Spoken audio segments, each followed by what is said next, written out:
So I believe if we must defend democracy, then we must begin by defending the issues that civil society cares about.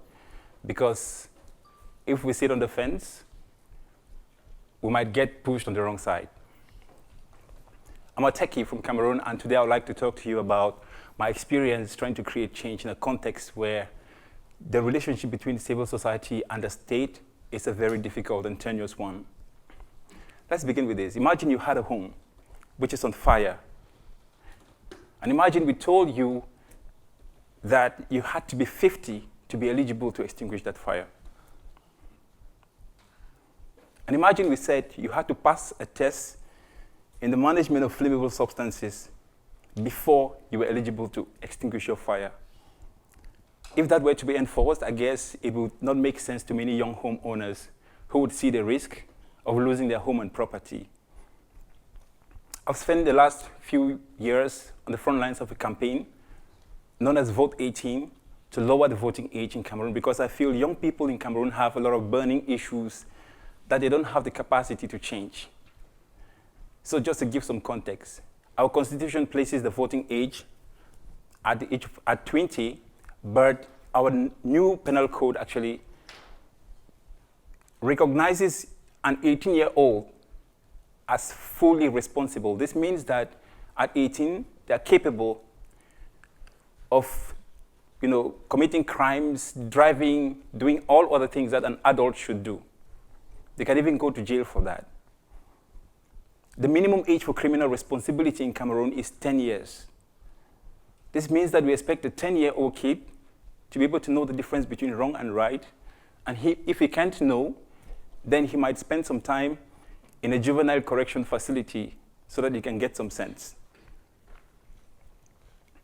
We also have young people in Cameroon allowed to get married at the age of 18, or in some cases 15 for girls.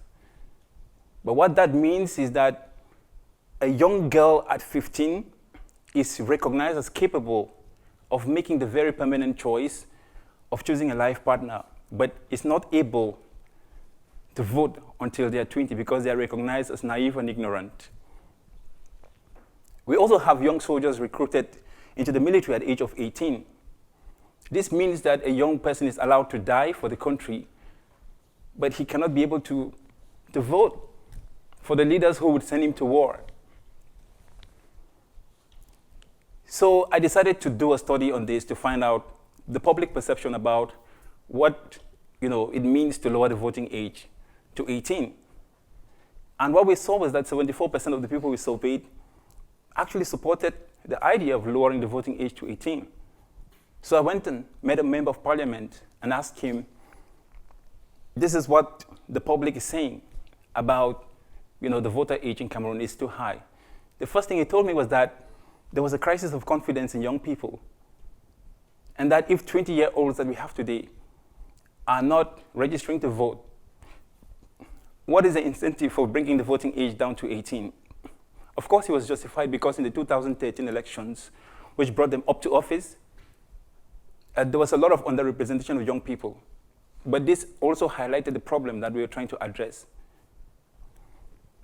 Then I decided I was going to do a public protest on this, a protest march. So I went, applied at the authority, but our protest was banned. And it was banned because they said the government is already aware of the need to lower the voting age, and there was no need for us to organize a public protest to emphasize that. And of course, the other reasons that would come up, people would say young people are too young to vote, and they are too undereducated, or they cannot be able to make informed choices. I believe that no advocate for lowering the voting age can say that young people are going to vote intelligently, because all of us cannot agree on what that exactly means. But the same thing can be said about that for adults. There are many adults who are completely ignorant about the issues, who are completely misguided about the economy, and who get their political ideas from a biased media and vote for candidates based on their personality. So the question is, why are young people held up to a higher standard than adults who are not ready to pass a test before they vote? So instead of exposing young people to harm's way, I decided I was going to find another alternative, to the public protest. So I went and met members of parliament. I met the head of the youth focal point in parliament and told him I want to write all the members of parliament, there are 180 of them, letters to ask them to consider our position. So I wrote 180 letters to the 180 members of parliament. I also wrote to the president of the republic asking him to lower the voting age.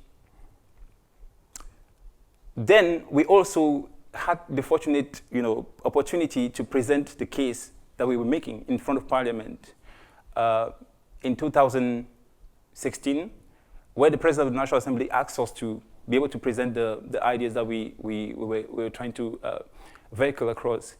And then, after writing the 180 letters, presenting the issues before Parliament, writing to the president, you guess what?